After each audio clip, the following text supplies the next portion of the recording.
जय श्री श्याम दोस्तों। आज मैं आपको भगवान श्री कृष्ण की एक कथा सुनाने जा रहा हूँ, जिसमें आपके मन में विश्वास और बढ़ जाएगा और आपके मन में बहुत शांति मिलेगी। एक बार की बात है कि यशोदा मैया श्री कृष्ण के उल्हानों से तंग आ गई और छड़ी लेकर श्री कृष्ण की ओर दौड़ी। जब प्रभु ने अपनी मैया को क्रोध में देखा तो वह अपना बचाव करने के लिए भागने लगे। भागते भागते श्री कृष्ण एक कुम्हार के पास पहुंचे।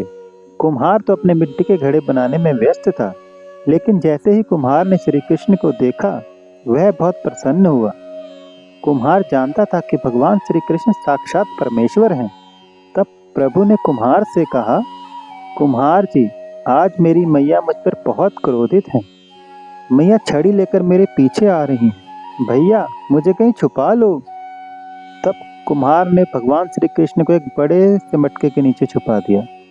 कुछ ही क्षणों में मैया यशोदा भी वहां आ गई और कुम्हार से पूछने लगी, क्यों रे कुम्हार, तूने मेरे कन्हैया को कहीं देखा है?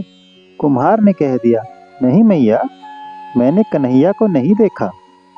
श्री कृष्ण यह बातें बड़े से घड़े के नीचे बैठकर सुन रहे थे। मैया तो वहां से चली गई। अब प्रभु श्री कृष्ण कुम्हार से कहते हैं, कुम्हार जी, यदि मैया चली गई हो तो मुझे इस घड़े से बाहर निकालो। कुम्हार बोला, ऐसे नहीं प्रभु जी, पहले मुझे 84 लाख योनियों के बंधन से मुक्त करने का वचन दो। भगवान मुस्कुराए और कहा, ठीक है, मैं तुम्हें 84 लाख योनियों से मुक्त करने का वचन देता हूँ। अब तुम मुझे बाहर निकाल दो। कुम्हार कहने लगा, मुझे अकेले नहीं प्रभु जी, मेरे परिवार के सभी लोगों को भी 84 लाख योनियों के बंधन से मुक्त करने का वचन दो। प्रभु जी कहते हैं, चलो ठीक है, मैं उन सभी को 84 लाख योनियों के बंधन से मुक्त करने का वचन देता हूँ। अब तो मुझे घड़े से बाहर निकाल दो। तब कुम्हार कहता है, बस प्रभु जी, एक विनती और है, उसे भी पूरा करने का वचन दे दो तो मैं आपको घड़े से बाहर निकाल दूंगा। भगवान बोले, वो भी बता दे, क्या कहना चाहते हो? कुम्हार कहने लगा, प्रभु जी, जिस घड़े के नीचे आज छुपे हो उसकी मिट्टी मेरे बैलों के ऊपर लाद के लाई गई है। मेरे इन बैलों को भी 84 के बंधन से मुक्त करने का वचन दो तो मैं आपको इस घड़े से बाहर निकालता हूँ।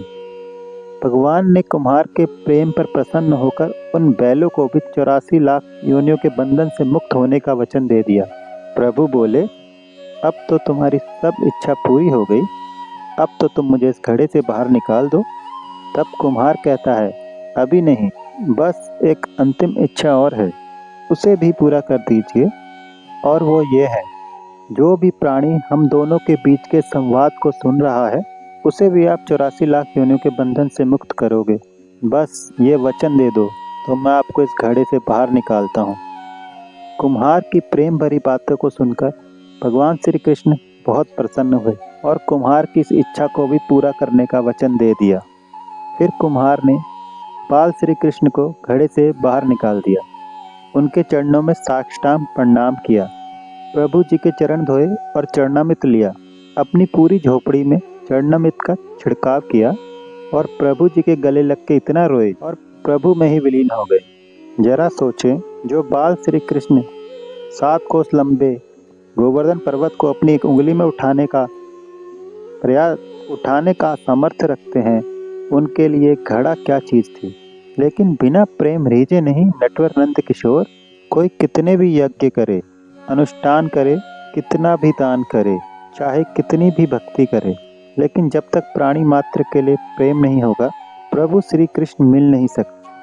हाँ तो दोस्तों, आपको ये कहानी कैसी लगी कृपया कमेंट करके बताएं और इस वीडियो को ज़्यादा से ज़्यादा लाइक करें, शेयर करें, सब्सक्राइब करें।